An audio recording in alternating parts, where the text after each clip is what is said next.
The fog rolls in. Before anything else, there is the fog. It moves quietly across the water, rolling in from the Pacific like a slow breath that never fully arrives. It slips through the narrow gap of the Golden Gate, long before there is a bridge there to cross it, long before there are streets, or streetcars, or even names for the hills. Only the sound of wind and water, and distant birds moving along the shoreline.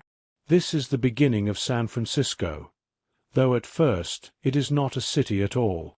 It is a place of edges, where land meets ocean, where cliffs drop into cold tides, where the earth feels both permanent and uncertain at the same time.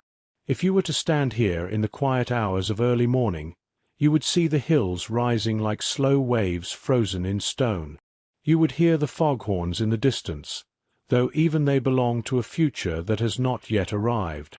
Long before maps tried to define it, this place was already speaking in its own language, a language of wind moving through grasslands, of tides pulling in and out, steady as breath, of seasons that arrived not with ceremony, but with subtle shifts in light. And if you listen closely enough, you might begin to notice something else beneath it all, a sense of time moving differently here, not rushing forward the way cities often do, but folding in on itself, layer upon layer, moment upon moment, like fog stacking gently over the bay. Because San Francisco is not a single story. It is many stories, overlapping. Stories of people who lived here long before anything called a city existed. Stories of explorers arriving from far away, staring out at a harbor they did not yet understand. Stories of gold and chaos, of fire and rebuilding, of music and protest and invention and reinvention again and again, each one adding another layer to the same quiet landscape. And even now, in the modern world, when the skyline is sharp and bright with glass and steel, the older versions of the city still seem to linger just beneath the surface. You can feel them in the steep streets that disappear into fog, in the wooden bones of older buildings tucked between towers, in the way the hills force everything upward, as if reminding the city that it was never meant to be entirely flat, or simple, or still. So tonight, as you listen, we will move slowly backward and forward through time, not as a list of dates, but as a drifting memory. We will begin before the city, before the names, before the rush of gold and ships and crowds, and we will follow the long, quiet unfolding of a place that has always seemed to exist halfway between clarity and cloud, a place shaped by water and wind, by ambition and accident, by destruction and return. And as we begin this journey, you do not need to follow closely. You can simply listen. Let the fog come in. Let the sound of distant waves fill the space around you, and let the story of San Francisco slowly begin to appear, like a shoreline emerging out of mist. Before roads, before names, before anything resembling a skyline or a map, this place was already full of life. Not the kind of life measured in buildings or boundaries, but something older, slower, a rhythm shaped by tides and seasons, by fog rolling in and sunlight breaking through in uneven pieces across the hills. This was the world long before San Francisco existed as a city, and yet it was never empty. For thousands of years, the coastline, the valleys, and the edges of the bay were home to the Ohlone people, dozens of interconnected groups who lived in close relationship with the land and water around them. They did not think of this place as something to be owned or divided. It was something to be lived within, like breathing. The bay itself was a source of life. Its waters provided fish, shellfish, and movement. The tides dictated patterns of gathering and travel. The hills offered acorns, seeds, and plants that shifted with the seasons. Everything was part of a cycle that repeated, not with urgency, but with balance. If you were to stand here in that time, on one of the ridges overlooking the water, You would see a landscape that feels familiar, and yet profoundly different. The same fog would still arrive in the mornings, drifting in through the narrow opening where the ocean meets the bay. The same wind would move through the grasslands, bending them in slow waves. The same hills would rise, quiet and patient, watching over everything below. But there would be no grid of streets, no wooden docks, no chimneys or chiming bells or distant machinery. Only paths, soft, worn routes shaped by generations of movement. Only villages made from natural materials, blending into the environment rather than rising above it. Only smoke from small fires curling upward into the cool air. Life here was deeply connected to the cycles of the land. Acorns were gathered and processed with care, turned into a staple food that required knowledge passed down through generations. Fishing and gathering followed seasonal patterns, never taking more than what was needed. Trade existed between groups, carried along waterways and trails that connected distant parts of the region. Time itself felt different in such a place, not measured in hours or schedules, but in the return of birds, the blooming of plants, the shifting angle of sunlight across familiar hills. And then there was the water. Always the water. The bay was not a border, but a center, a living space that reflected sky and fog and movement. Canoes made from tule reeds moved quietly across its surface, nearly blending into the mist. Travel across water was as natural as walking across land, and often just as important. Everything was in motion, yet nothing felt rushed. There is a temptation, when looking back, to imagine this world as still or simple. But it was not either of those things. It was detailed, structured, and deeply understood by the people who lived within it. Knowledge was carried in memory, in story, in practice, passed not through books, but through repetition and attention to the world itself. And yet, like all places shaped by time, it was not separate from change. Distant events, storms, migrations, shifting climates, would have quietly influenced life here. But for a long span of time, this coastline remained in a kind of balance, a steady conversation between people and place. The hills did not belong to anyone in the way we might think of ownership today. They were simply there, like the sky above them, like the water below them. And if you listen closely, even now, there is something about this landscape that still carries that older memory. The way the wind moves through certain streets, the way fog settles low and thick, softening everything it touches, the way the city seems to rise out of the earth rather than sit on top of it. It is as if the past is not gone here, only layered beneath what came after, because before ships arrived, before maps were drawn, before gold and fire and rebuilding and skylines, there was simply this, a place of water and wind, of people who knew it deeply, and a world moving gently, one season at a time, under the quiet rhythm of the coast. And then, far out beyond the horizon line where the ocean disappears into sky, something begins to change, not yet seen, but slowly approaching. For a long time, this coastline existed in its own rhythm. The fog would roll in from the ocean. The tides would rise and fall. The hills would remain steady, watching the bay like something eternal and unchanging. But far beyond the horizon, across an ocean so wide it seemed endless, another world was moving. Ships. Wooden vessels carrying people who had never seen this land, guided by maps that were often incomplete, and expectations that rarely matched what they would find. They were part of the Spanish Empire's expanding reach along the Pacific coast, searching, mapping, and claiming land that was already deeply known by others. And yet, for a long time, they passed by this place without fully understanding it. The entrance to the bay was narrow, often hidden behind fog so thick it seemed like a wall. From the water, The coastline could appear to disappear entirely, cliffs and hills dissolving into grey silence. It is easy to imagine how, for sailors arriving after months at sea, this place felt uncertain. Not quite land, not quite ocean, something in between. Then, in 1769, an overland expedition led by Gaspar de Portola moved through Alta California, searching for Monterey Bay. But when they reached higher ground near what is now San Francisco, they saw something unexpected.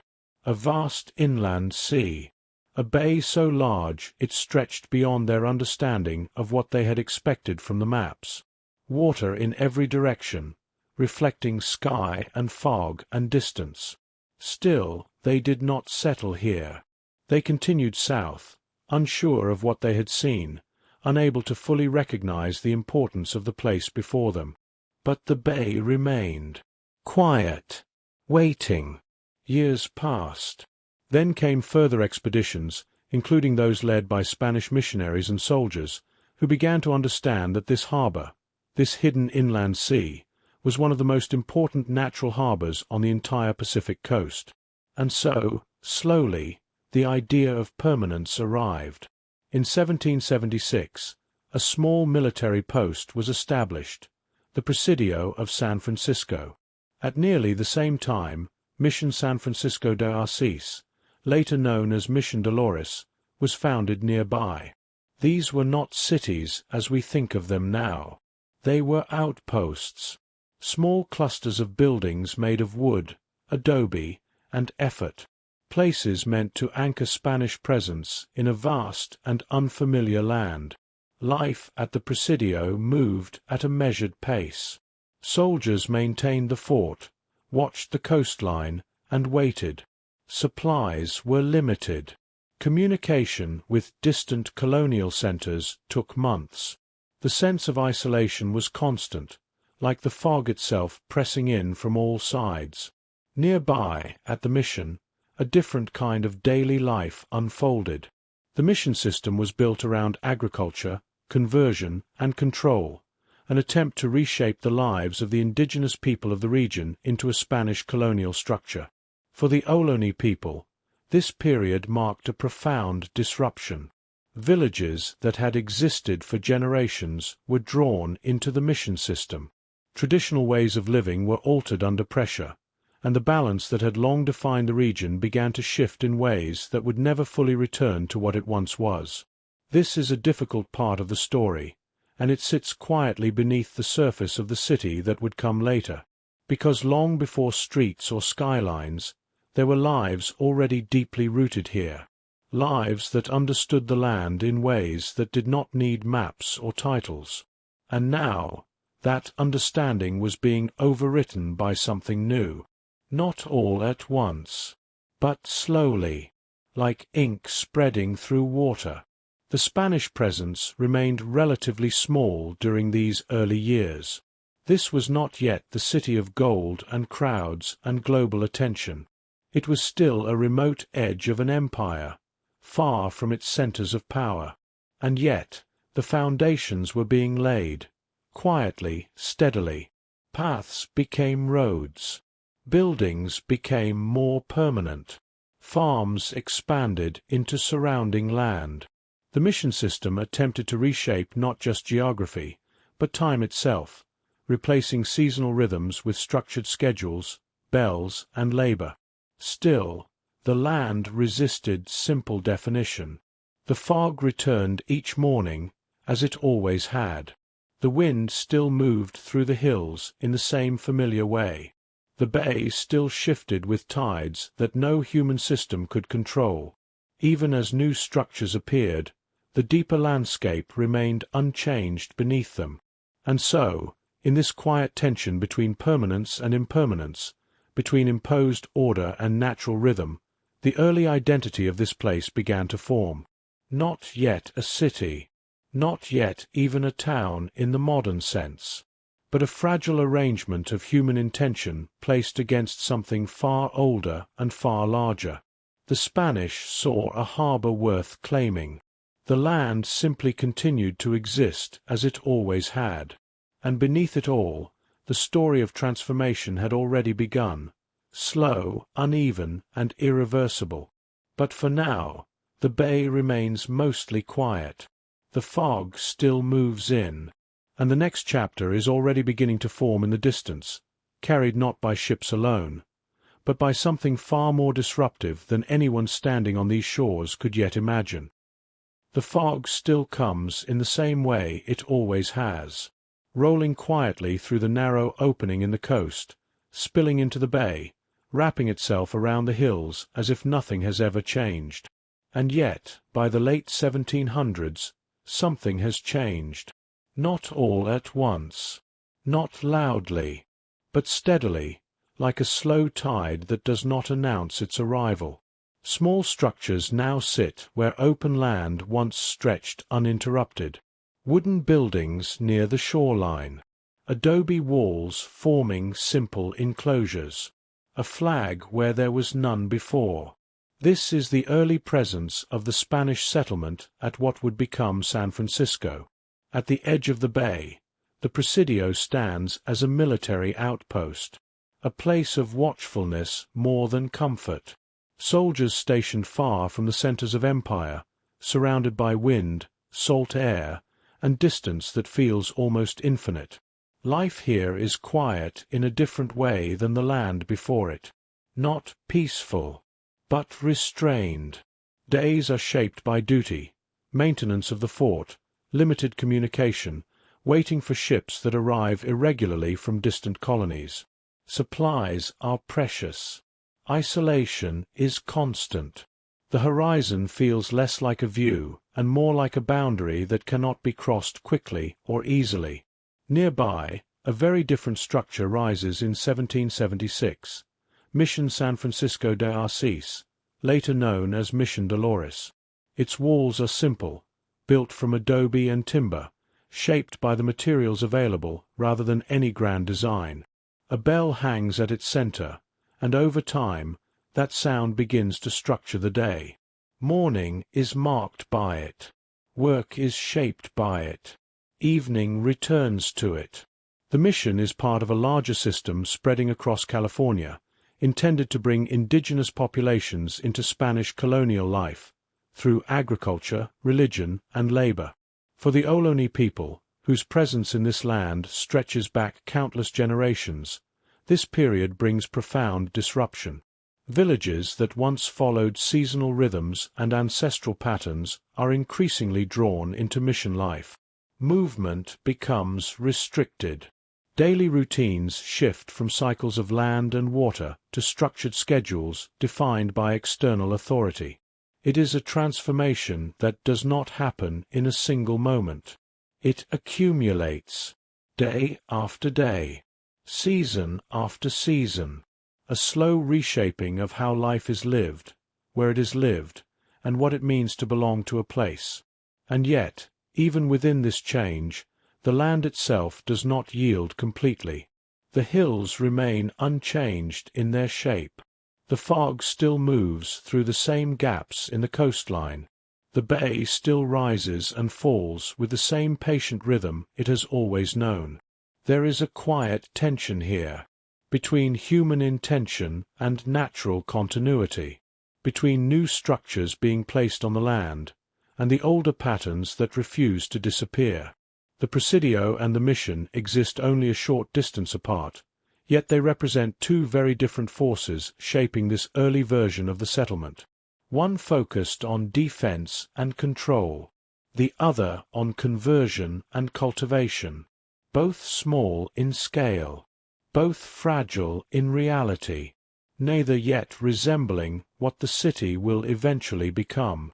For most of this period, the settlement remains distant from the wider world. Supplies arrive irregularly. Communication takes months. The population is small, scattered, and dependent on systems that stretch far beyond the horizon. And still, life continues in its measured way. Fires are lit in the early morning mist. Fields are tended. Animals are raised. Bells mark the passing of time in a way that feels increasingly structured compared to the older, more fluid rhythms of the land. But beneath all of this, the deeper geography remains unchanged. The same hills still rise above the bay like quiet sentinels. The same waters still reflect shifting sky and fog. The same winds still pass through the open spaces, unaffected by human boundaries. It is as if two versions of the same place are beginning to exist at once. One written in structures and systems, the other written in wind and water. And for a long time, neither fully overtakes the other. But change, even here, even in this slow and distant corner of the world, does not pause.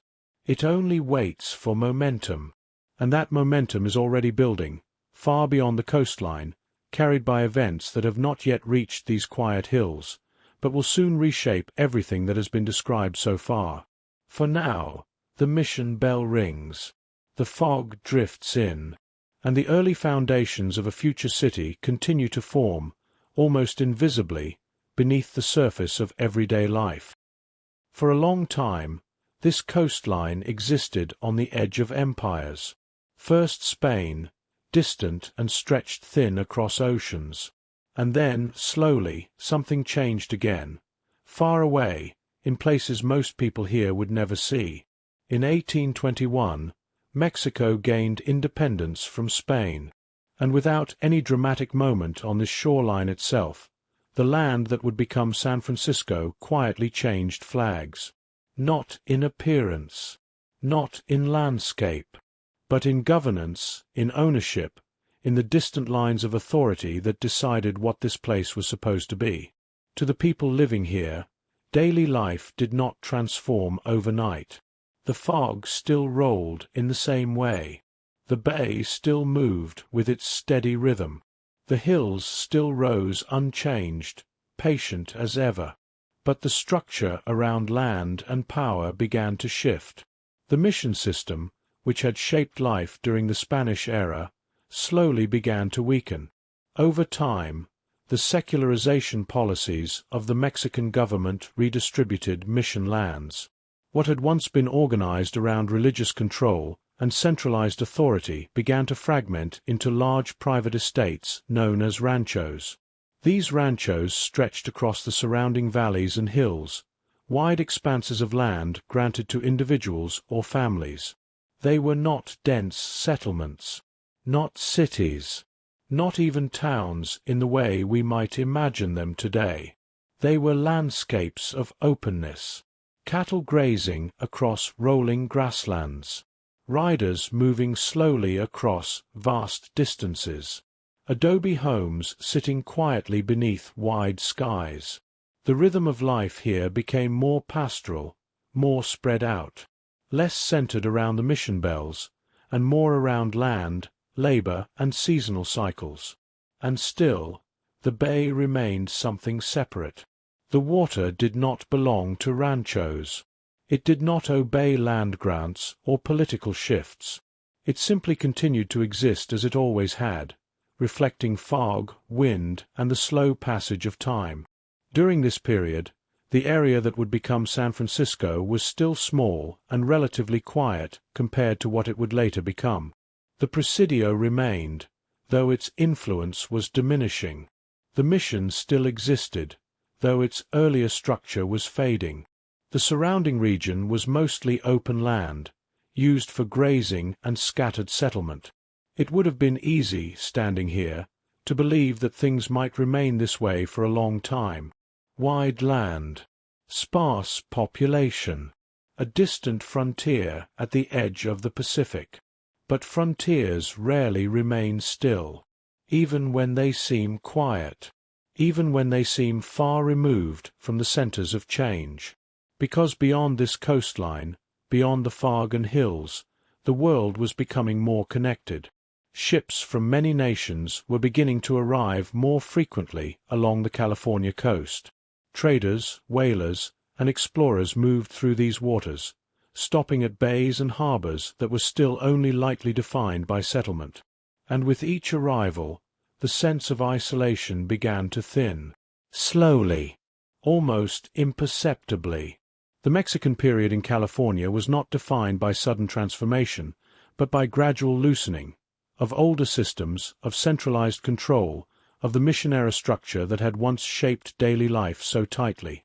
What replaced it was not yet a city, not yet a fully organized society of streets and institutions, but something more open, more fluid, a landscape where land was vast, authority was scattered, and the future was still undefined.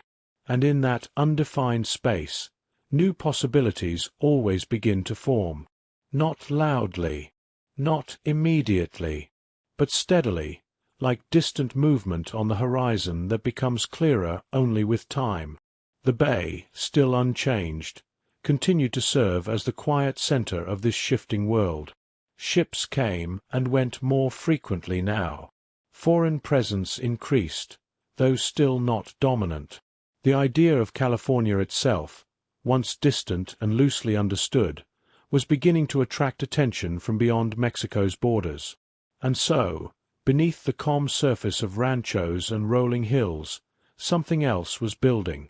A sense that this place, still quiet, still open, still shaped by older rhythms, was moving toward another transformation, one that would arrive not slowly like fog, but suddenly, like a tide that rises farther than expected.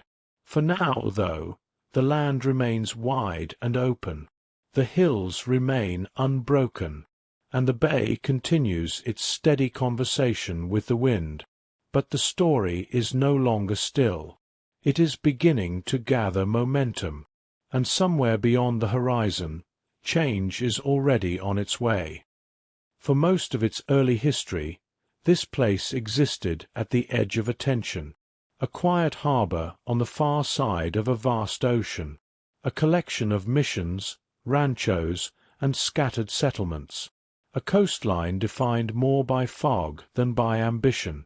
But the world, even when it seems distant, has a way of moving inward, and sometimes it moves suddenly. In 1848, something small happened far from this bay. At a sawmill on the American River, in the Sierra Nevada foothills, gold was discovered. At first, it meant almost nothing here. News traveled slowly. Months passed before the full weight of what had been found began to reach the coast. But once it did not arrive quietly. It arrived like a wave, like something breaking loose. People began to leave their homes, their ships, their towns, drawn toward California by stories of gold scattered in riverbeds and hillsides. A word began to circulate across oceans and continents, carrying with it the promise of sudden change. Gold.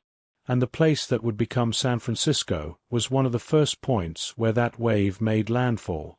At the time, it was still a small settlement known as Yerba Buena, a modest collection of buildings around a natural harbor, still shaped more by wind and water than by infrastructure or planning. But almost overnight, that quiet harbor began to change. Ships that had once passed through occasionally now arrived in constant streams. Some were abandoned in the harbor, their crews leaving them behind as they rushed inland. Others arrived overcrowded, carrying people who had traveled for months across oceans, holding on to the hope that something unseen might await them here. The population did not grow gradually. It exploded. Tents rose where open land had been. Wooden structures appeared in weeks instead of years. Streets formed not through design, but through movement, paths worn by hurried feet, carts, and constant arrival. Everything became temporary and urgent. The rhythm of the place changed completely. Where there had once been silence and slow coastal breath, there was now motion without pause. Merchants opened shops almost as quickly as materials could be gathered. Supplies became valuable in ways they had never been before. Lumber, tools, food, water, everything was suddenly part of a fast-moving system of exchange. And yet, beneath all of this acceleration, the land itself remained unchanged. The hills still rose steeply above the growing settlement. The fog still drifted in each morning, softening the edges of this sudden expansion. The bay still moved with its steady rhythm, as if unaffected by the urgency unfolding along its shores. But the human world here was no longer quiet. It was searching for fortune, searching for stability, searching for something solid in a moment where everything felt temporary. The gold rush brought together people from everywhere, across the United States, across Latin America, across Europe, across Asia. Languages layered over one another in the streets. Cultures met in crowded boarding houses and improvised markets. It was one of the fastest population changes in history, and there was no time for the city to prepare for it, because it was not yet a city in the way we understand cities. It was still becoming one, and becoming, in this moment, was chaotic. Some found wealth in the hills and rivers beyond. Many did not. But almost everyone who arrived was changed by the experience of it. The speed, the uncertainty, the intensity of a place where the future felt close enough to touch, but never guaranteed. Back in the harbor, ships continued to arrive, and many never left. Abandoned vessels became part of the shoreline itself, absorbed into the growing edges of the settlement. The coastline began to shift not just naturally, but through human urgency. Land was expanded. Hills were reshaped. Mudflats were filled in. The physical form of the city began to change almost as quickly as its population. And still, through all of it, the fog returned each morning, soft, unhurried, as if reminding everything beneath it that no matter how quickly human life moves, the natural world keeps its own rhythm. By the end of this period, the transformation was undeniable. What had once been a quiet outpost on the edge of the Pacific was now becoming one of the most active and rapidly growing settlements in the region. Not yet fully stable, not yet fully defined, but no longer quiet. The gold rush did not simply bring people to this place. It reshaped the meaning of the place itself. And as the rush begins to settle into something more permanent, something more structured begins to emerge beneath the chaos. Streets where there were none. Systems where there was only movement. And the early outline of a real city beginning to take form, fast, uneven, and irreversible. The fog rolls in again. But now it moves over something that is no longer empty. It moves over a place that is waking up. There are moments in history when a place does not simply grow. It surges, like something held back for a long time finally breaking through its edges. That is what happened to the settlement that was becoming San Francisco. After the first wave of the gold rush, the changes did not slow down. If anything, they accelerated. What had begun as a rush for gold in the distant hills became a permanent shift in the coastline itself.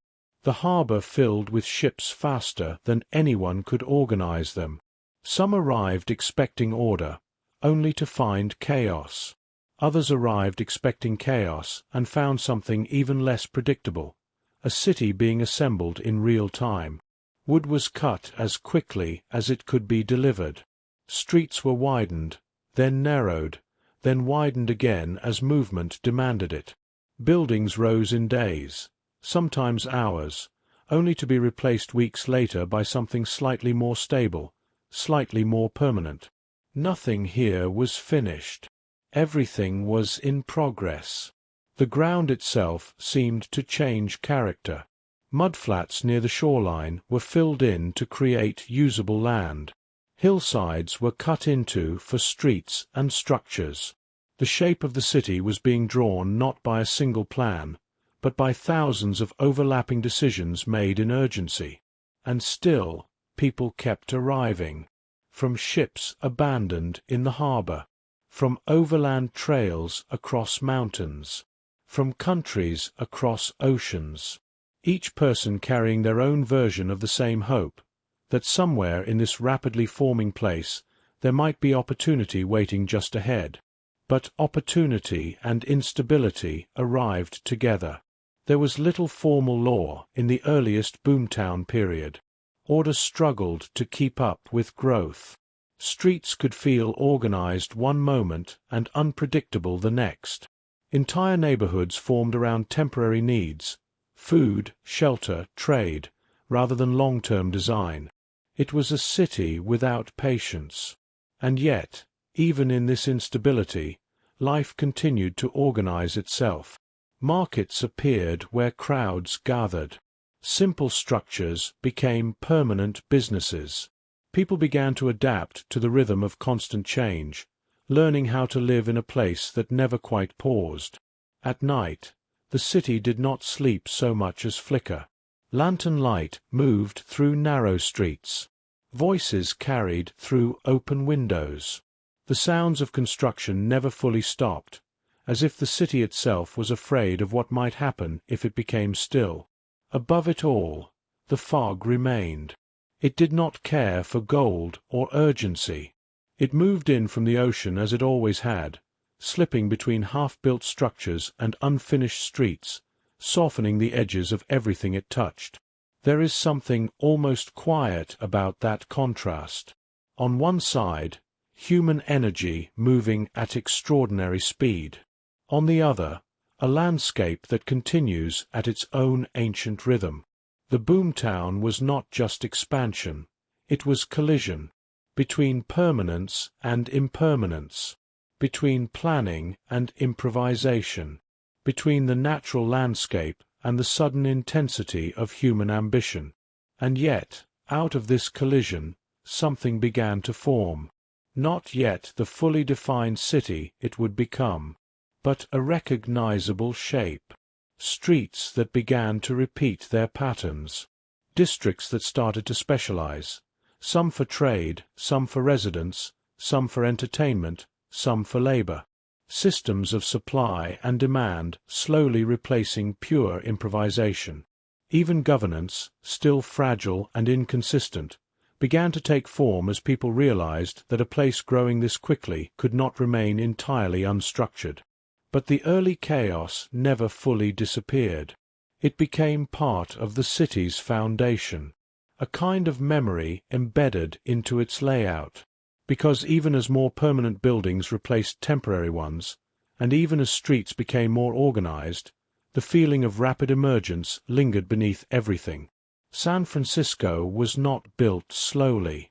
It was assembled in layers of urgency. And once something is built that quickly, it never entirely forgets how it was made. By the end of this period, the settlement was no longer a frontier outpost. It was a real city in motion, still unstable, still evolving, still unfinished, but undeniably present in a way it had never been before. Ships still arrived.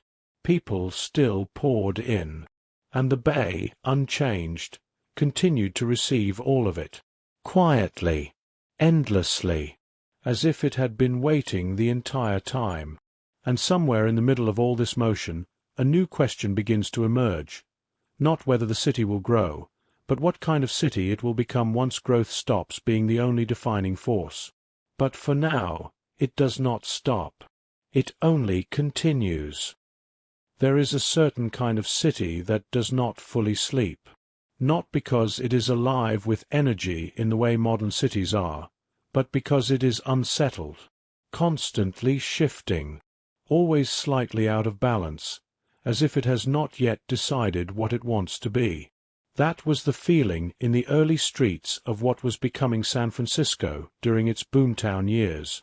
By day, it was construction and trade, noise and motion, dust rising from unfinished roads, buildings appearing almost overnight, then replaced just as quickly by something larger, something louder, something more permanent.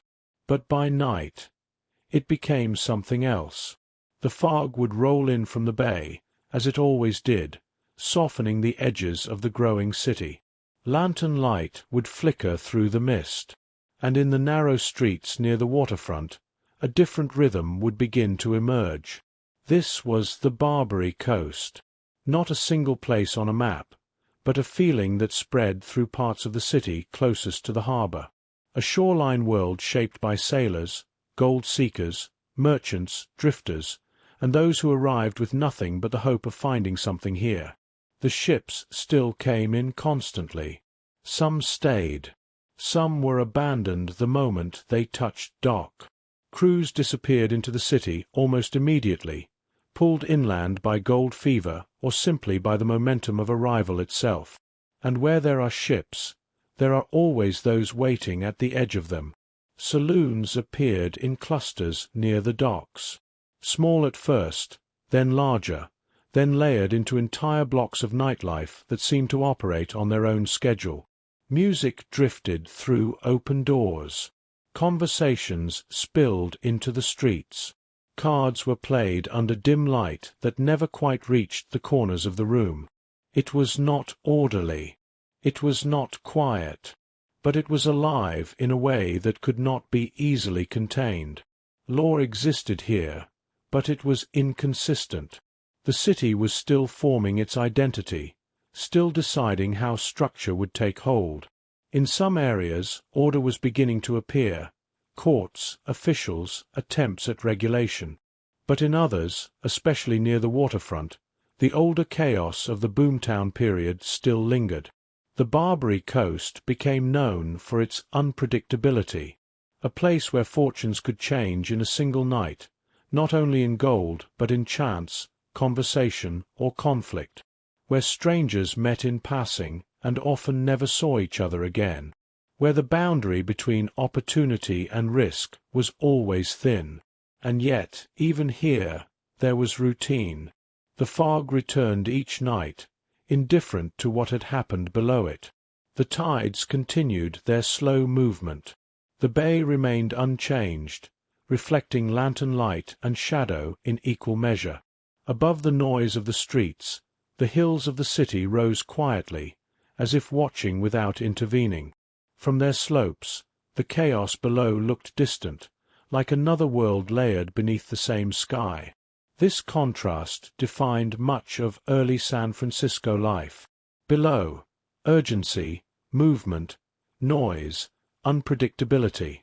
Above, stillness, fog, distance, silence. Between them, the city was learning how to exist. Over time, even the Barbary Coast began to develop structure, not in the sense of full control, but in patterns. Certain streets became known for certain things.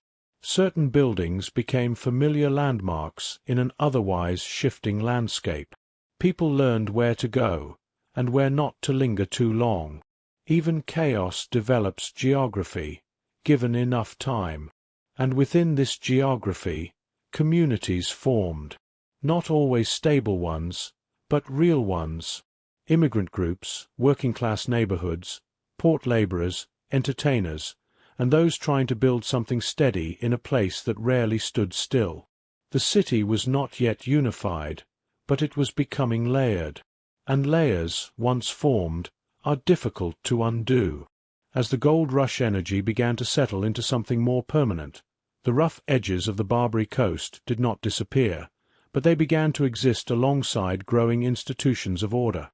Banks, city halls, and formal districts slowly expanded outward from the center of commerce and governance. Still, the waterfront retained its older character for a long time, a reminder of how quickly things had once changed here, and how slowly they sometimes resolved afterward. Through it all, the fog remained the most consistent presence, not judging, not changing, simply arriving, as it always had, to blur the edges of whatever version of the city existed at that moment. And as the nights passed one into another, San Francisco continued its quiet transformation, no longer just a boomtown, but not yet fully refined. A city suspended between its own past and its uncertain future. And somewhere beyond the fog of the waterfront, something more structured is beginning to take shape, not replacing the chaos, but learning how to exist alongside it. Some parts of a city are not built in a straight line. They grow in layers, in quiet persistence, in the space between arrival and acceptance. That is how one of the most enduring communities in San Francisco began to take shape. In the years following the gold rush, as ships continued to arrive and the city expanded rapidly outward, people from many different parts of the world came seeking opportunity.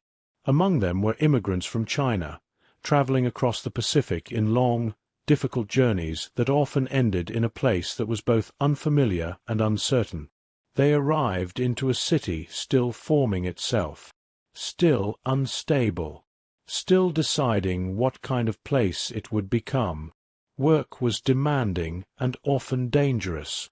Many Chinese immigrants worked in mining during the early gold rush, while others took jobs in railroads, construction, fishing, and service industries that helped the growing city function. But life was not simple. Even as they contributed heavily to the city's development, they faced exclusion, discrimination, and laws designed to limit where they could live and what they could do. Over time, these pressures shaped where communities could form and how they could endure. And yet, they endured. Slowly, a neighborhood began to take shape in the heart of the city, not by design, but by necessity, by connection, by shared language and culture in a place that often felt unwelcoming. This was the beginning of what would become Chinatown. At first, it was not a defined district.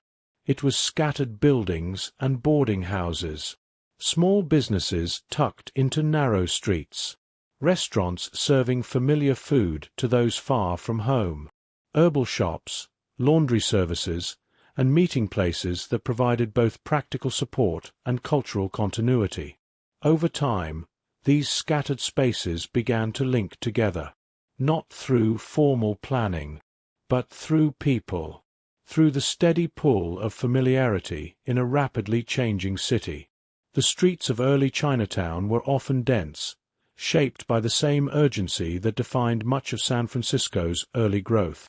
Buildings rose close together, maximizing limited space in a city where land was always in demand. Narrow alleys and tightly packed structures created a unique urban texture, one that felt different from surrounding districts, even as it existed within the same expanding city. And above it all, the fog still moved. It did not separate neighborhoods or cultures. It simply passed over everything equally, softening edges, blending rooftops into the sky. In the early years, Chinatown was fragile. Like many immigrant communities of the time, it existed under pressure, from laws that restricted land ownership, from social exclusion, and from the constant uncertainty of a rapidly evolving city economy. But fragility does not mean absence of strength. In fact, it often requires the opposite: strength in connection, strength in adaptation, strength in building continuity where the surrounding environment is constantly shifting. Businesses began to stabilize. Cultural traditions were maintained and passed forward. Language, food, and daily life created a sense of continuity that anchored people in a city that otherwise felt like it was always in motion. And while the outside world often viewed Chinatown through narrow or distorted perspectives, within it there was something far more grounded, a living community adapting to the conditions of a rapidly changing urban landscape. San Francisco itself was changing too. As the boomtown era settled into a more structured city, neighborhoods like Chinatown became part of its identity, not as temporary spaces, but as permanent layers within the city's evolving form. But permanence in San Francisco has always been a complex idea, because this is a city that has never stopped reshaping itself. Even as Chinatown became more established, it existed alongside constant change, rebuilding, redevelopment, shifting boundaries, and the slow transformation of surrounding districts. Still, it remained, anchored not just in buildings, but in continuity, a reminder that cities are not only shaped by expansion and wealth, but by the quieter persistence of communities that endure through instability. And as the city continues to grow upward and outward, Chinatown becomes one of its most enduring threads, woven into the fabric of San Francisco itself. Below the fog, life continues. Above the streets, time keeps moving. And within the narrow lanes of this district, history settles into something steady enough to last. Not unchanged, but unbroken. There are moments when a city does not slowly change. It breaks. Not all at once in memory, but all at once in reality, splitting the story of a place into before and after. That is what happened to San Francisco in the early morning hours of April 18, 1906. Before that moment, the city had already become something recognizable. A dense urban landscape of hills, streets, cable cars, and tightly packed neighborhoods. A place shaped by decades of rapid growth, rebuilding, and expansion. A place that had learned to move quickly, to adapt, to rebuild again and again after earlier setbacks. But nothing in its history had fully prepared it for what was about to occur. The earthquake struck just before sunrise. The ground did not simply shake, it rolled. A deep, powerful movement that seemed to come from beneath everything at once. Streets shifted. Buildings swayed. Stone and wood and brick all responding in ways they were never meant to. For a few moments, the city itself felt unanchored. And then, stillness returned. But it was not the kind of stillness that brings peace. It was the pause before everything else. In the minutes after the quake, damage was already widespread. Buildings had collapsed. Roads had cracked. Water lines had broken. But the true destruction was not yet fully visible, because the earthquake was only the beginning. Fires began to spread across the city. Not one fire. Many. In different neighborhoods, sparked by broken gas lines, overturned stoves, and collapsing structures.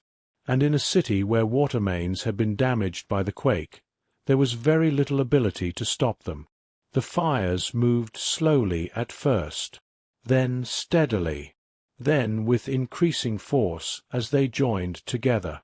Whole blocks disappeared into smoke. Entire districts became silhouettes behind flame and ash. And the city, still recovering from the shock of the earthquake, now faced something even more uncontrollable, fire that could not be contained. Over the next days, the landscape of San Francisco changed more rapidly than it ever had during the gold rush, and more permanently than any earlier period of growth. Landmarks vanished. Homes disappeared. Businesses, churches, public buildings, reduced to rubble or burned beyond recognition. And yet, even in this destruction, there were moments of quiet continuity. The hills remained. The bay remained. And the fog, indifferent as always, continued to drift in from the ocean, softening the edges of smoke and ruin. In the aftermath, thousands were left without shelter. Temporary camps appeared in parks and open spaces. Makeshift kitchens and aid stations formed across the city. People gathered in whatever spaces remained usable, trying to make sense of what had been lost. The scale of destruction was difficult to comprehend. But even more difficult was the question that followed it. What comes next?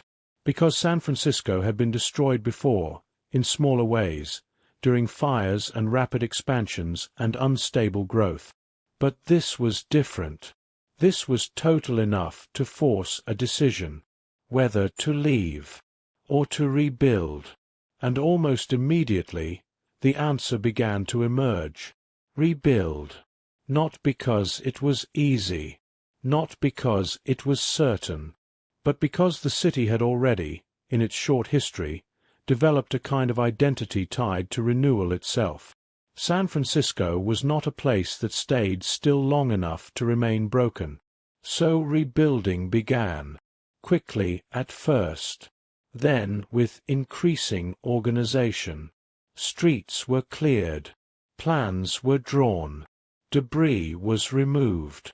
Temporary structures gave way, slowly, to more permanent reconstruction. But something deeper had changed. The city was no longer simply expanding outward from ambition. It was rebuilding from memory. And memory has a different weight than growth. It remembers what was lost. It carries the shape of absence. And as new buildings began to rise, they rose not just from opportunity, but from the echo of what had been there before. The fire had erased much of the physical city, but it did not erase the idea of the city. If anything, it made that idea stronger, more defined, more determined. In the years that followed, San Francisco would rebuild into a more structured, modern urban center.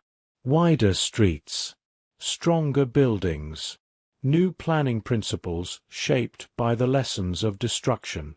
A city that had learned, painfully, what it meant to be vulnerable, and how to respond to it.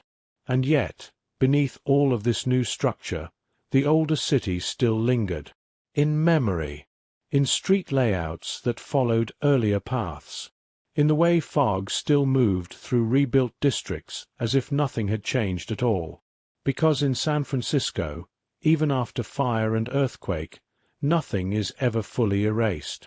It is only layered over, and the layers remain, quiet, waiting for the next chapter to begin. After fire, a city does not simply return to what it was. It reconsiders itself. It studies its own collapse, its own limits, and slowly begins to rebuild not just what was lost, but what it believes it should become. In the years following 1906, San Francisco entered a new phase of existence. The smoke had cleared, the fires were gone, and what remained was both devastation and opportunity, an open landscape in the middle of an already established city. Entire neighborhoods had to be reimagined. Streets that once twisted through older patterns were widened and straightened.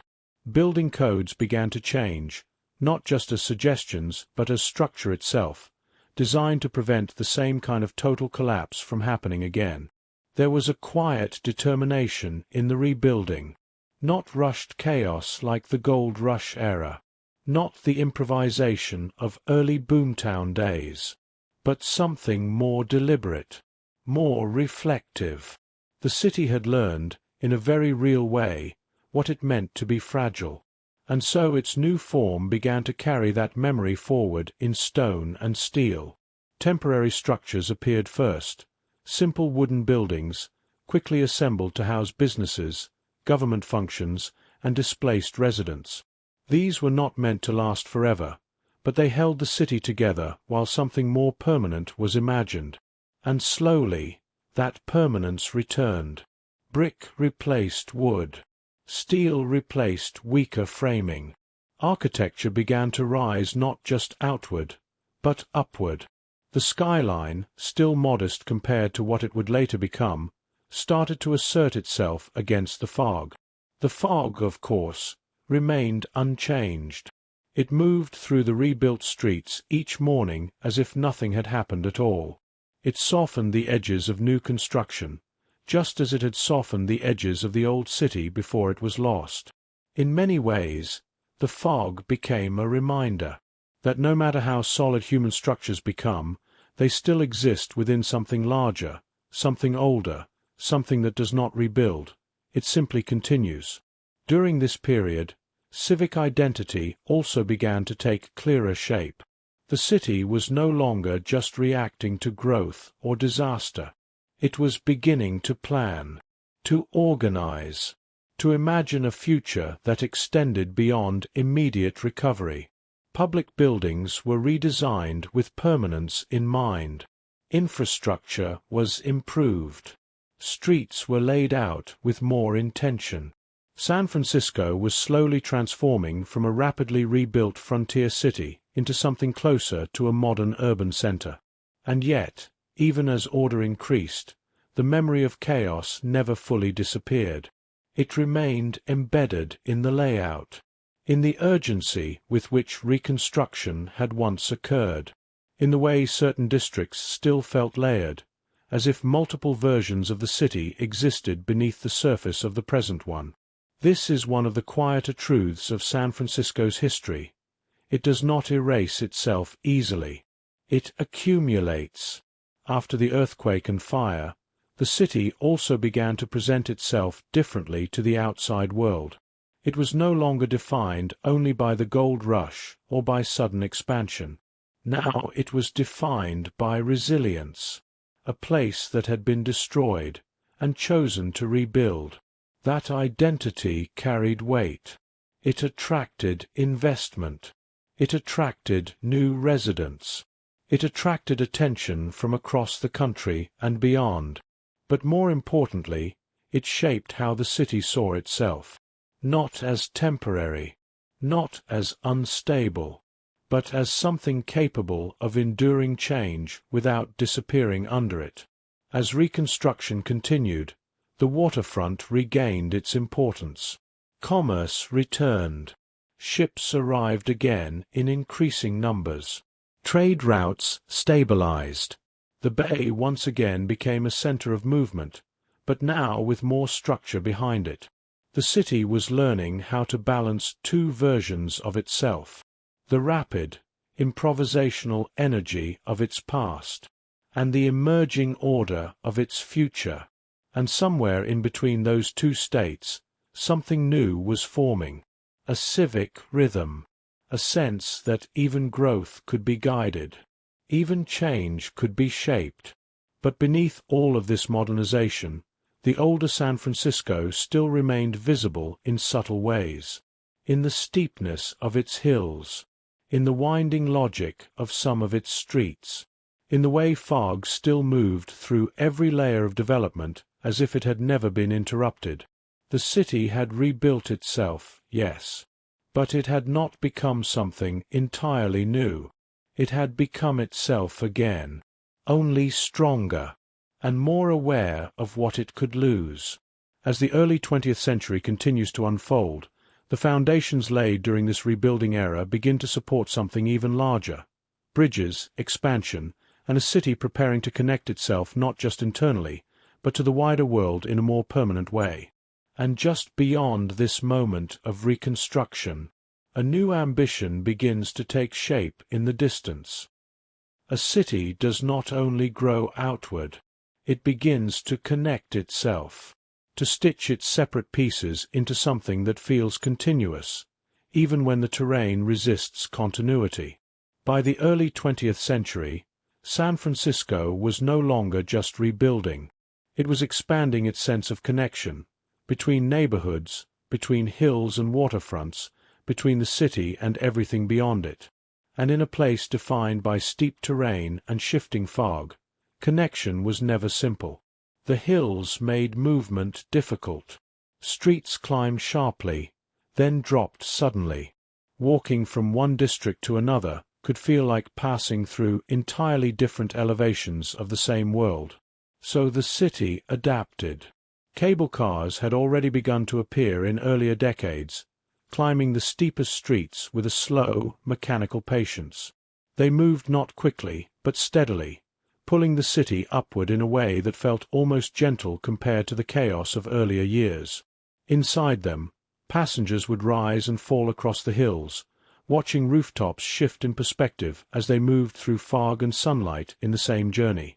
But as the city grew, so did the need for larger forms of connection, not just within the city, but beyond it, across water, across distance that had once felt too wide to bridge. And so, one of the most ambitious ideas began to take shape, spanning the bay itself.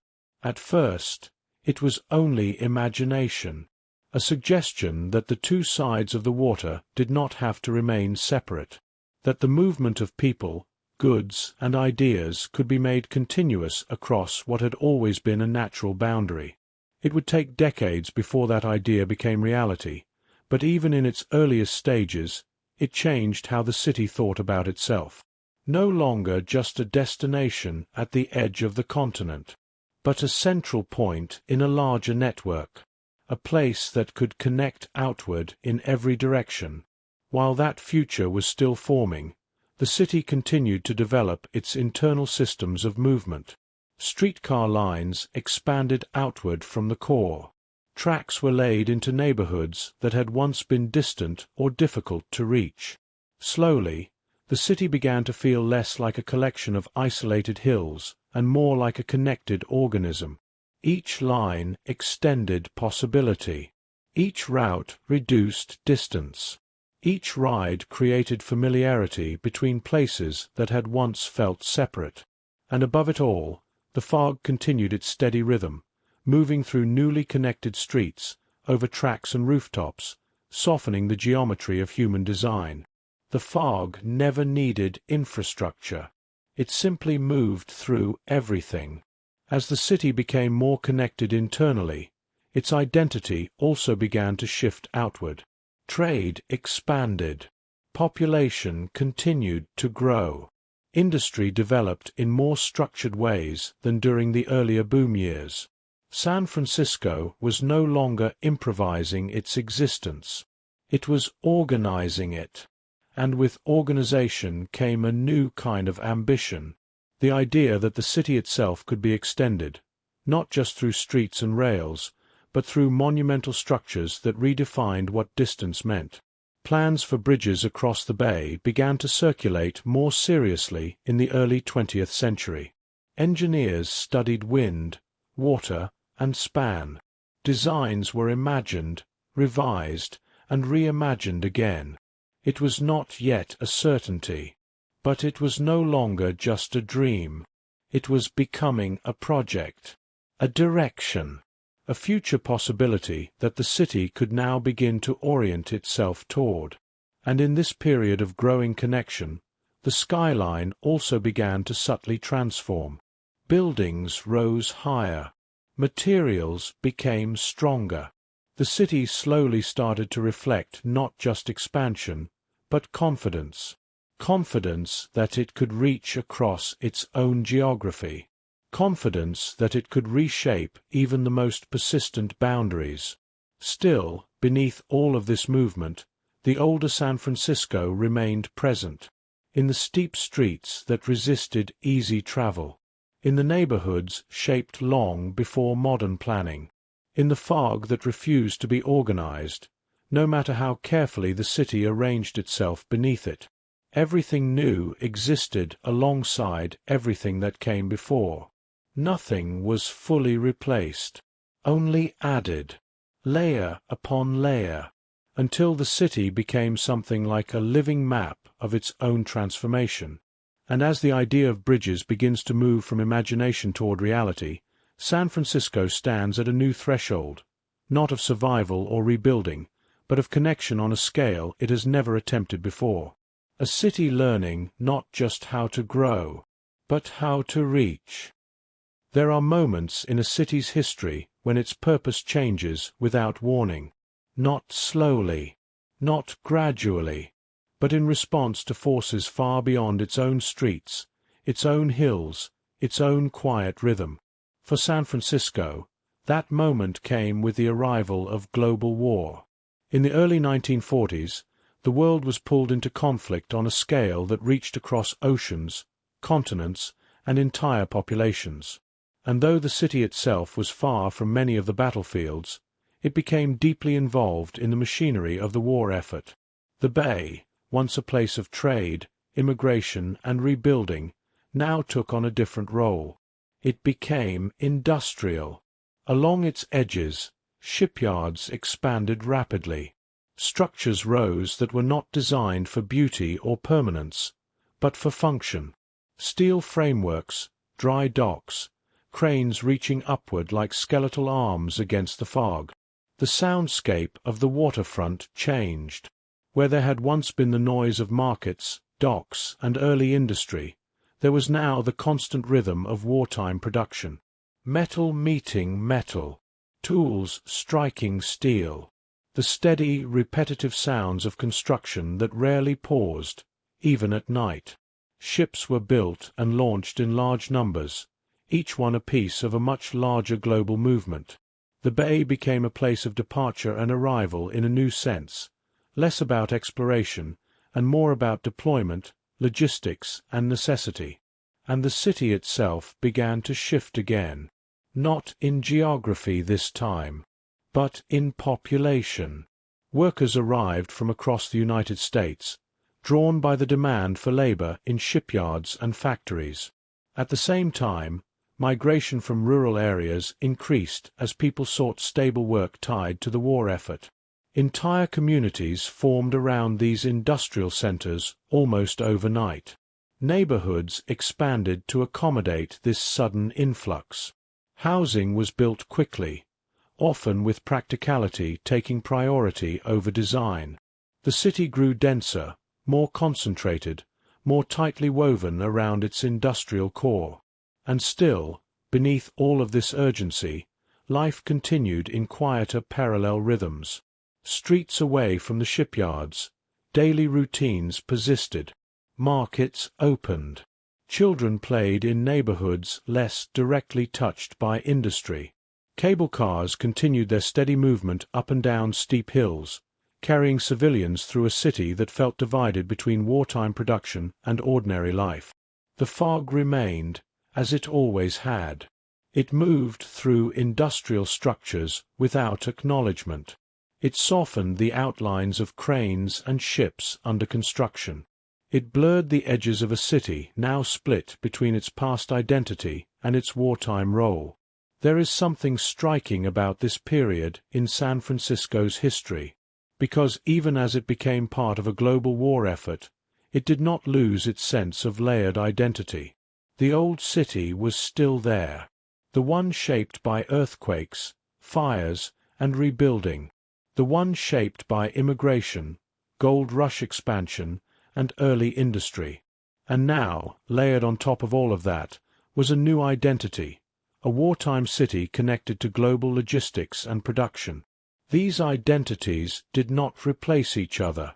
They accumulated, like sediment over time.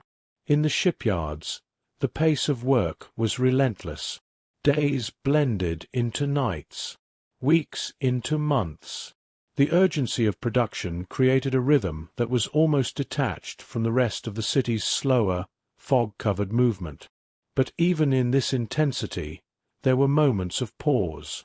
Quiet evenings when the fog rolled in thick over the bay, and the industrial sounds softened just slightly. When the city, for brief stretches, felt suspended between action and stillness.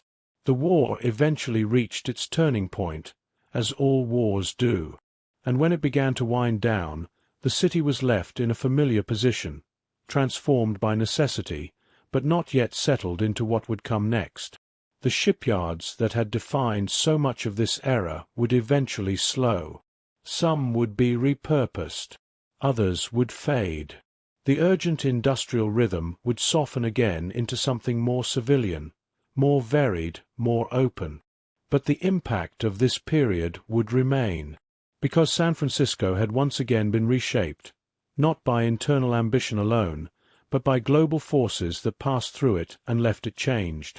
And as the war ends, another transformation quietly begins to take shape, one not defined by industry or survival, but by culture, movement, expression, and a city beginning to imagine itself in a completely different way.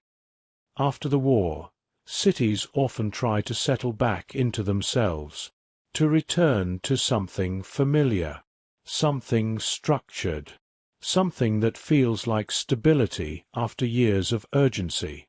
And for a moment, it seemed like San Francisco might do exactly that.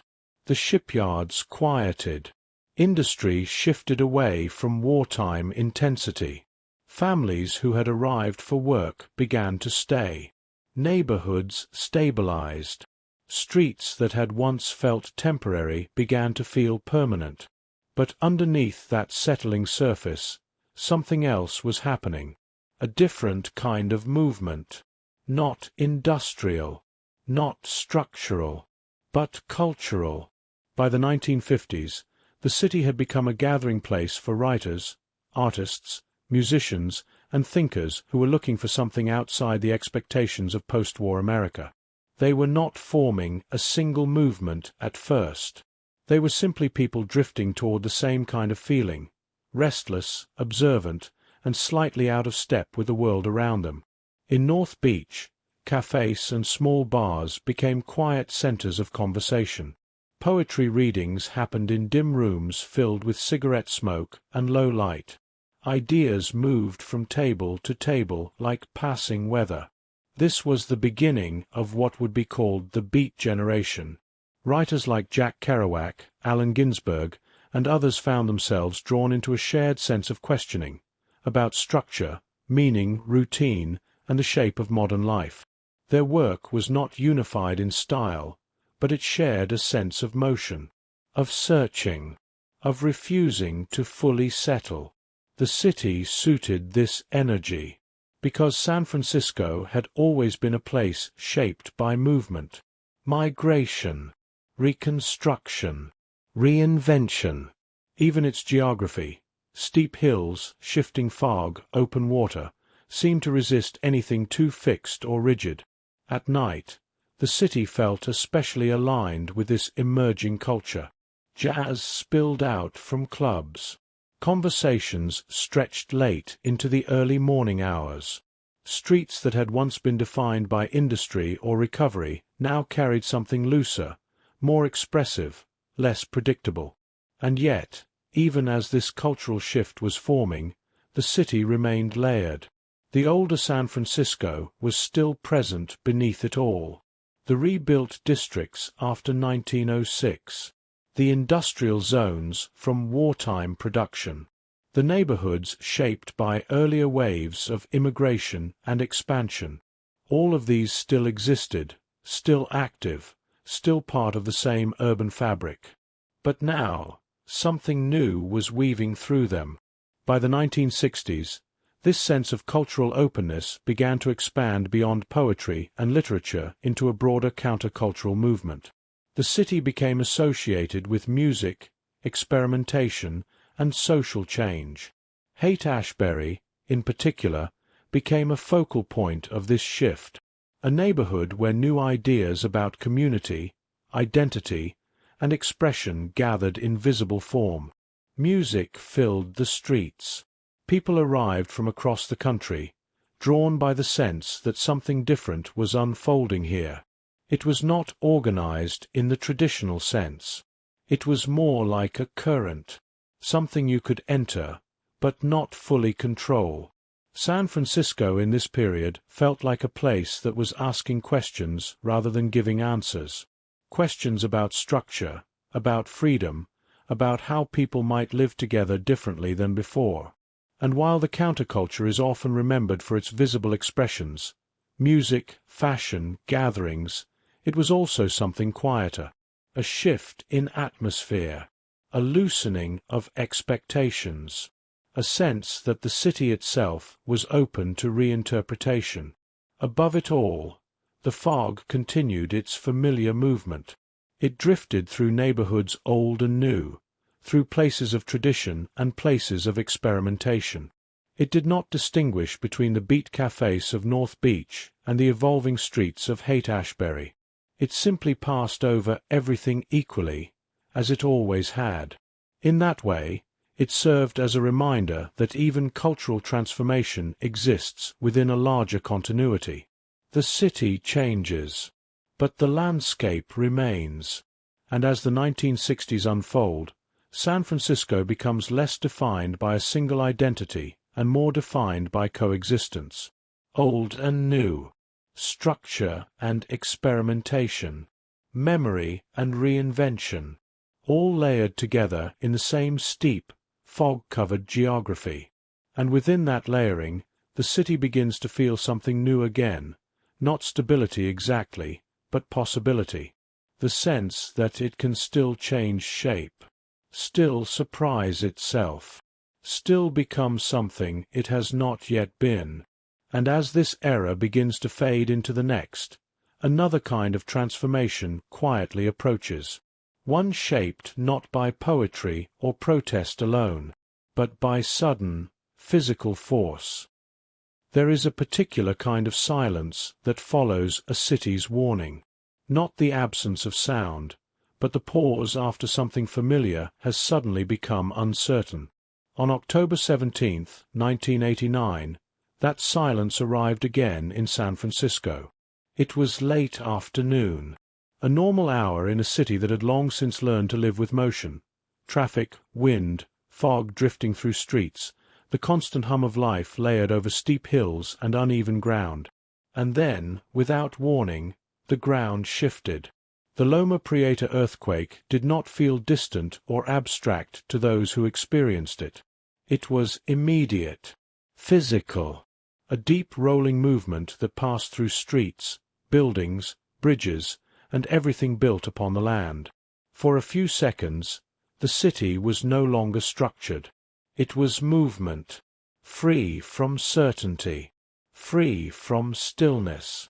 Buildings swayed, glass broke, power flickered out in parts of the city. People stepped into streets without fully understanding what they were stepping out of. And then, as quickly as it had come, the shaking began to fade. But what followed was not calm. It was recognition that something had changed, not just in the moment, but in the shape of the city itself. One of the most visible points of failure was the freeway system. Sections of elevated roadway collapsed, revealing how even modern infrastructure, steel, concrete, engineering, was still vulnerable to the forces beneath the earth. In other parts of the region, damage extended outward along the Bay Area. Bridges were inspected. Buildings were assessed. Emergency systems activated. The entire network of connected cities moved into response mode. But within San Francisco itself, something more familiar emerged almost immediately. Rebuilding. Not as a choice, but as a pattern. Because this was not the first time the city had faced large-scale destruction. It was not even the second. And over time, that history had shaped something important in the city's identity. A kind of practiced resilience. Not indifference. Not acceptance of damage. But the ability to respond, rebuild, and continue. In the days after the earthquake, neighborhoods adjusted to temporary disruption. Power outages, damaged roads, and structural concerns reshaped daily routines. But even in uncertainty, life continued moving. And just as in earlier chapters of the city's history, the fog returned. Soft, unchanging, moving through spaces that had been shaken but not erased. In the months and years that followed, repairs and reconstruction became part of the city's rhythm once again. Damaged structures were reinforced or replaced. Infrastructure was redesigned with stronger standards. Engineers and planners worked not only to restore what had been lost, but to reduce vulnerability in the future. There was a shift happening here, quietly but meaningfully. San Francisco was no longer only building for growth or recovery. It was building for endurance. This period also marked a transition in how the city was seen more broadly. By the late 20th century, San Francisco was no longer defined primarily by gold rush mythology, or industrial expansion, or even counterculture alone. It had become something more layered. A modern city with a long memory. A place shaped by repeated cycles of disruption and rebuilding, each layer adding to its identity rather than replacing what came before. And beneath the visible changes, something more subtle was happening. The city was learning to integrate its history into its present, not as separate eras, but as overlapping realities. Cable cars still climbed steep streets, now shared with modern traffic. Older neighborhoods existed alongside new development. Historical districts remained embedded within a growing metropolitan structure. And through it all, The landscape itself continued its quiet role. The hills did not flatten. The bay did not move. The fog did not change its behavior. It continued to arrive each morning and evening, indifferent to the changes in human construction, moving through rebuilt skylines as it had moved through wooden boomtowns and post-fire reconstruction alike. By the end of the 20th century, San Francisco had become something distinct from its earlier selves. Not a frontier town. Not a boomtown. Not only a post-disaster city, but a layered modern identity built from all of them at once. A place where history is not behind it, but beneath it. Still present. Still active. Still shaping how the city understands itself. And as the city moves toward the new millennium, another transformation begins, not driven by fire or gold or earthquake, but by technology and the sudden acceleration of a different kind of growth. There are times in a city's life when change no longer arrives in waves of destruction or rebuilding. It arrives in acceleration. In the early 2000s, San Francisco began to feel that shift again, not through fire or earthquake, not through war or gold, but through something quieter, more distributed, and far more constant. Technology. At first, it was easy to miss. Small companies tucked into office buildings that had once held entirely different industries. New names appearing on old streets. Cafes filling with laptops instead of newspapers. Conversations shifting from local concerns to global networks. The city had always been shaped by movement. People, goods, ideas crossing its hills and bay. But now, movement itself was becoming digital. Invisible. Instant. And always expanding. The dot-com boom of the late 1990s and early 2000s was the first clear signal of this transformation. Startups appeared quickly, fueled by optimism and speculation. Some grew rapidly. Many disappeared just as fast. But even in collapse, they left something behind: infrastructure, culture, and expectation. That San Francisco could be a center of something new again. Not industry in the old sense, but innovation. As the tech economy stabilized, it began to reshape the city in deeper ways. Neighborhoods that had once been defined by manufacturing or post-war housing began to change. Office spaces expanded. Housing demand increased. Entire districts slowly shifted their identity toward technology and the industries surrounding it. And with that shift came a new kind of rhythm. Less tied to physical production, more tied to information. Work was no longer confined to factories, shipyards, or even traditional offices. It existed on screens, in code, in networks that extended far beyond the city itself. San Francisco became both a place and a node, a physical city layered over a digital one. But even as the technology sector expanded, the older layers of the city did not disappear. They remained present in the steep streets, in long-established neighborhoods, in the fog that still arrived every morning without fail. The city had always contained multiple identities at once. Now it simply gained a new one. During the 2010s, this transformation accelerated further. Major technology companies grew rapidly. New platforms reshaped communication, transportation, commerce, and even daily routines. The city became globally recognized not only for its history, but for its role in shaping modern digital life. With this growth came visible change. New construction, rising skylines, shifting housing patterns, economic pressure that redefined how space was used and who could access it.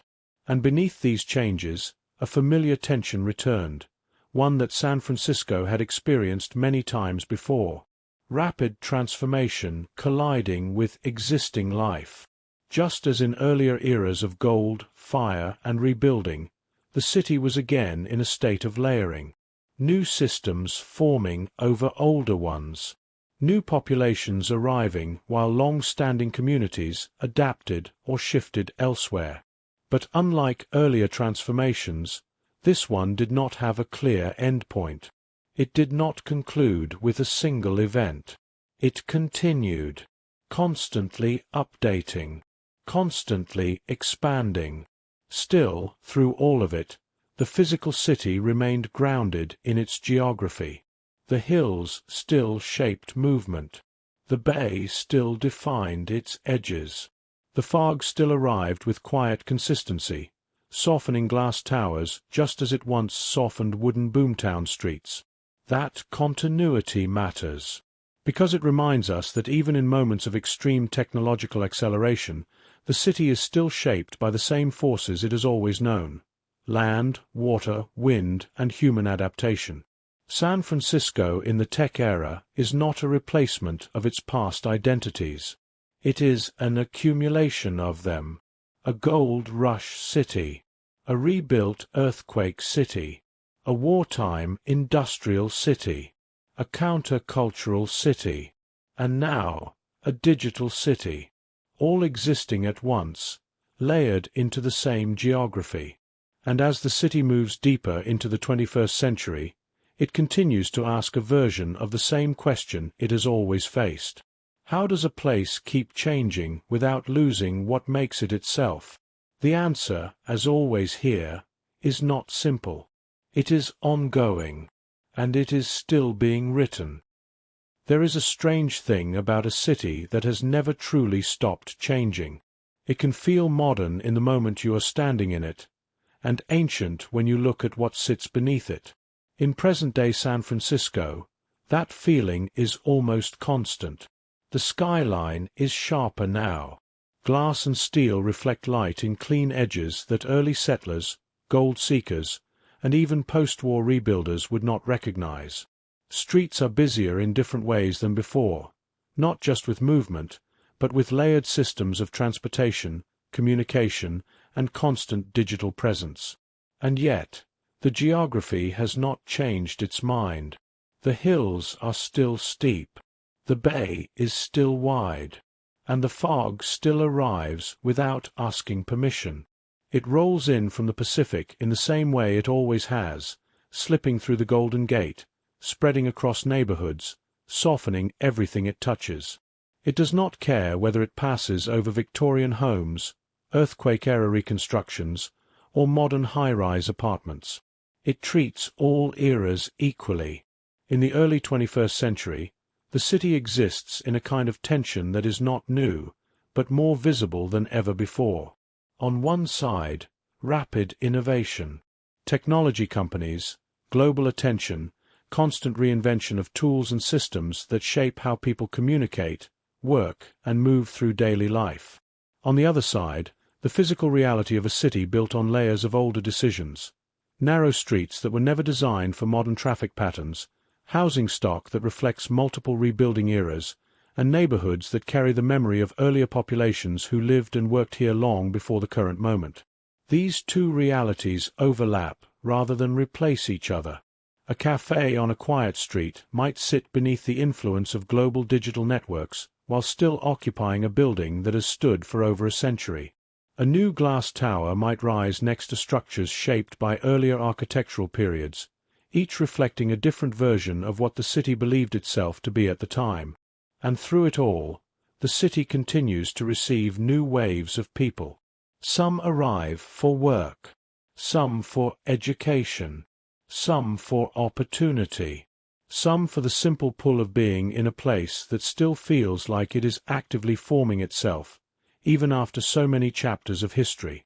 But arrival has always been part of this city, from the earliest coastal settlements, to Spanish outposts, to Mexican ranchos, to gold rush boomtown streets that appeared almost overnight, to industrial shipyards and wartime labor migration, to post-war cultural movements, to the technology-driven global networks of the present.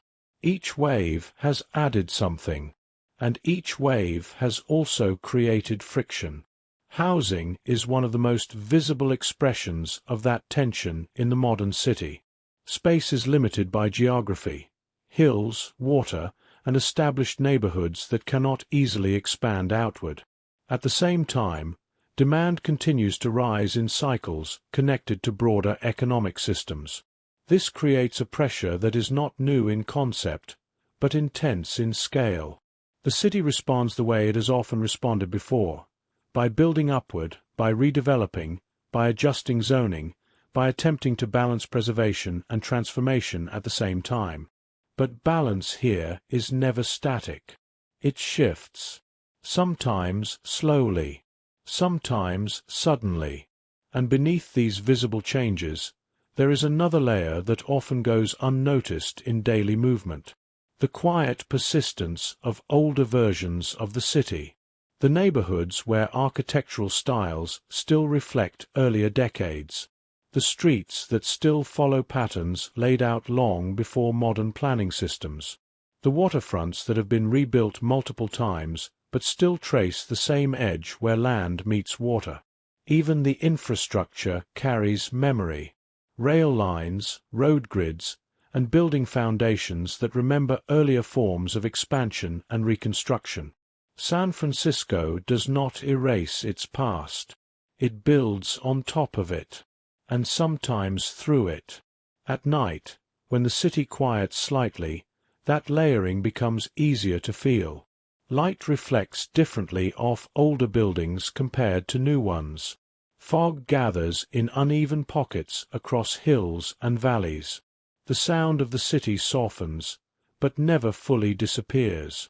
There is always movement somewhere. A bus climbing a steep street. A train crossing under the ground. A ship moving through the bay. A plane passing overhead, connecting this place to other cities that are also changing in their own ways. The present, here, is never isolated. It is connected in multiple directions at once, geographically, historically, and digitally. And yet, despite all of that connection, there is still a sense that the city is not finished with its own transformation. It continues to adjust itself, sometimes visibly, sometimes quietly, sometimes in ways that only become clear years later, when looking back at what was once considered current. And above everything, above glass towers, above older brick buildings, above streets shaped by centuries of change, the fog continues its familiar movement, unbothered by eras, unmoved by progress, moving the same way it always has, as if reminding the city that while everything human-made is layered and temporary, the landscape itself keeps its own steady rhythm. And in that rhythm, the present remains open, not resolved, still unfolding, still being added to.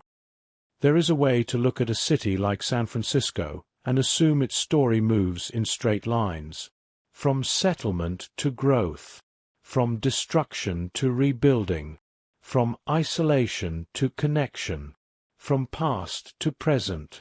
But standing here, under the fog, beneath the layered skyline, along streets that tilt and bend with the hills, it becomes harder to believe in straight lines at all, because this is not a city that moves in one direction.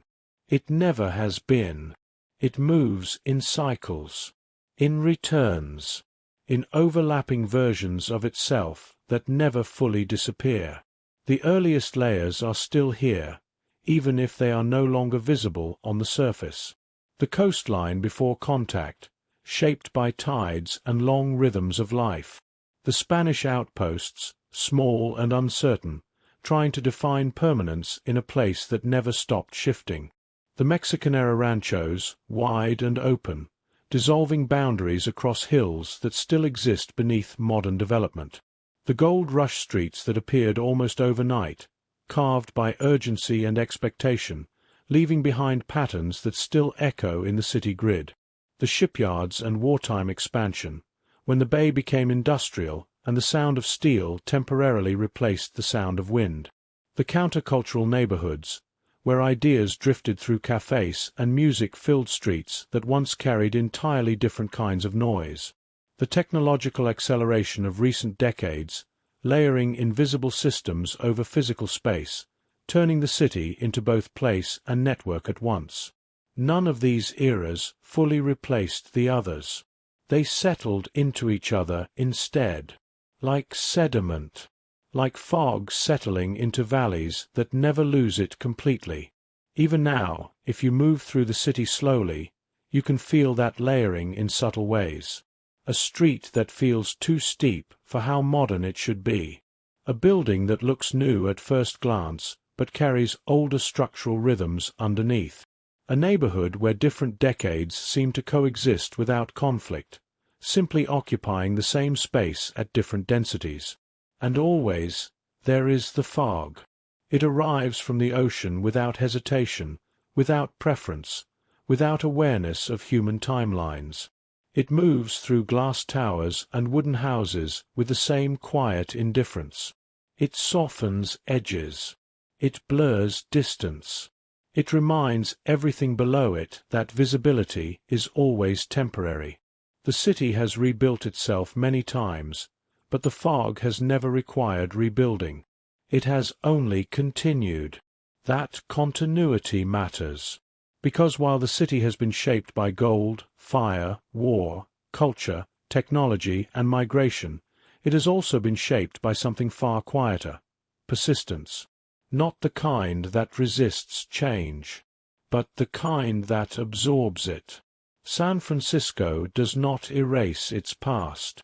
It accumulates it.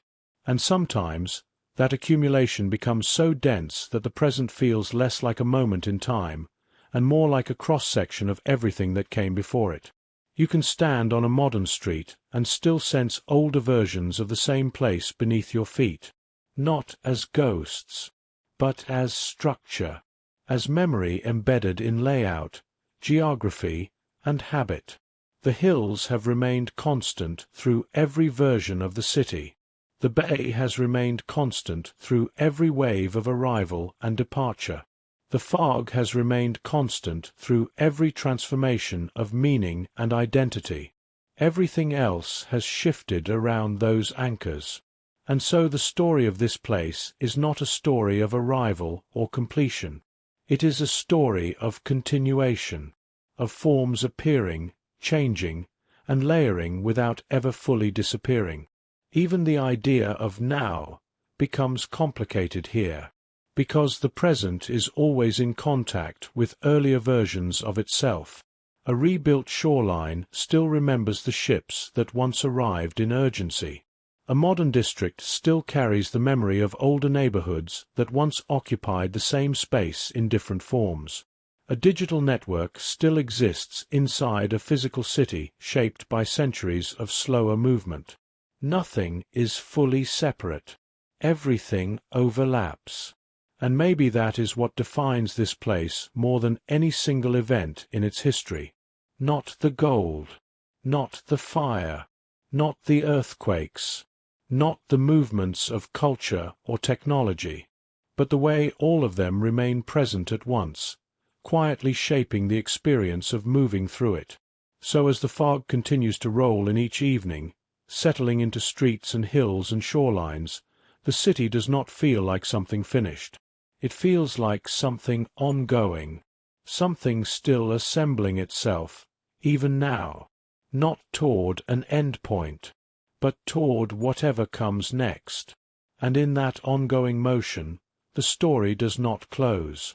It simply continues, layered into the next breath of wind off the bay. Good night.